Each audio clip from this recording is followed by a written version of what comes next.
Hi, it's Jill with Jill Barber Living, and welcome.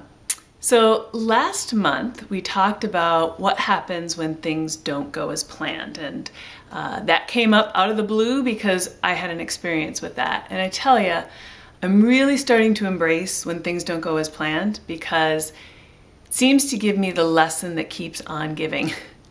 So today, what I'd like to talk to you about is what I originally thought I was going to talk about in January, which is looking backward, looking forward, and looking sideways.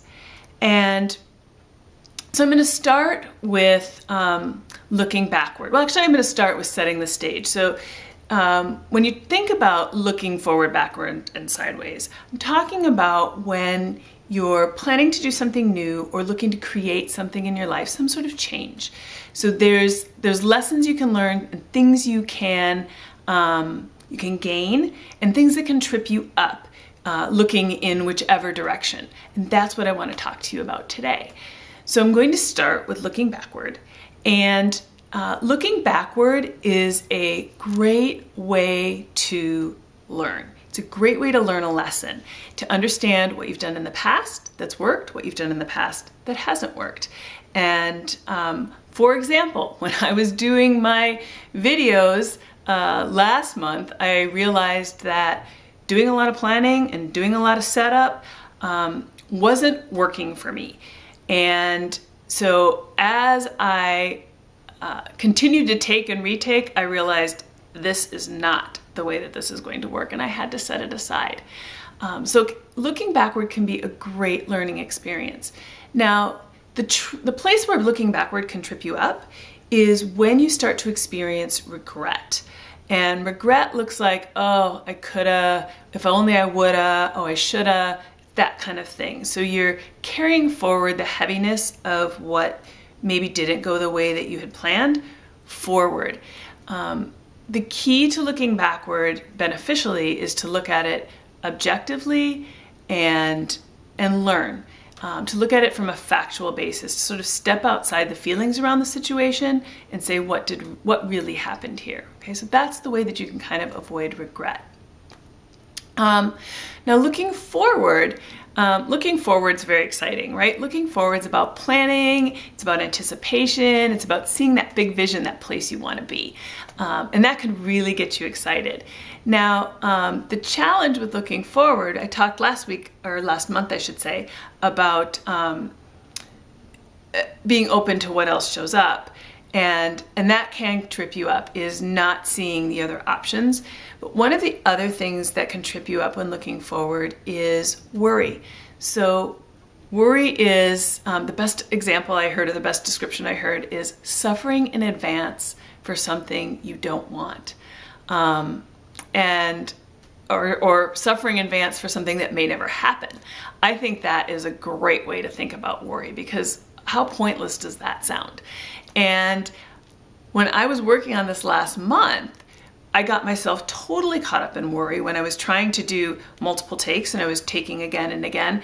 Every time I sat down, I was worried about what might happen because guess what? I had tripped up in the past. So when you're looking forward with excitement, looking forward with anticipation, and shutting down that worry, that sort of those thoughts about what might never happen, and keeping your eye on what you really, really want and you're very excited about. Now, the third direction that it's really important to look when you are making change or starting something new, and I would say is the most important direction to look, is sideways. And sideways is about looking around you, right? It's about looking left, looking right, up, down. It's being present. It's feeling this moment. And the reason that's the most important place to look and to be is change can only happen in the present. Today is the only place you can actually affect and create change. And when you're living in the present, that's where things happen. You can feel joy, you can enjoy play. That's where you get the excitement, you get gratitude and appreciation, which are so they're so powerful in creating what you want.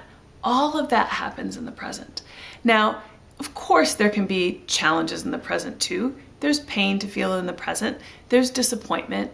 But when you take that in and experience it now and don't stuff it, then you get past it, right? You experience it and you move on so that you can continue to experience all the other things that are out there for you to experience right now. So that's the sideways. And I have to tell you, if you truly live in the present and when you truly live in the present, there really isn't anything to trip you up there. The tripping up happens when you look forward or when you look back, right? It's that worry and that regret. So that's what I'll leave you with today is enjoy what you have this moment. Experience it for this moment, knowing that another moment's coming along, and every one of those moments gives you an opportunity to change and to do something new and to grow. Right? So have a great month. Thank you so much for listening. If you have any comments about what I talked about today, leave them in the comments below, and I'll be checking in there and be happy to get back to you and respond. All right, take care.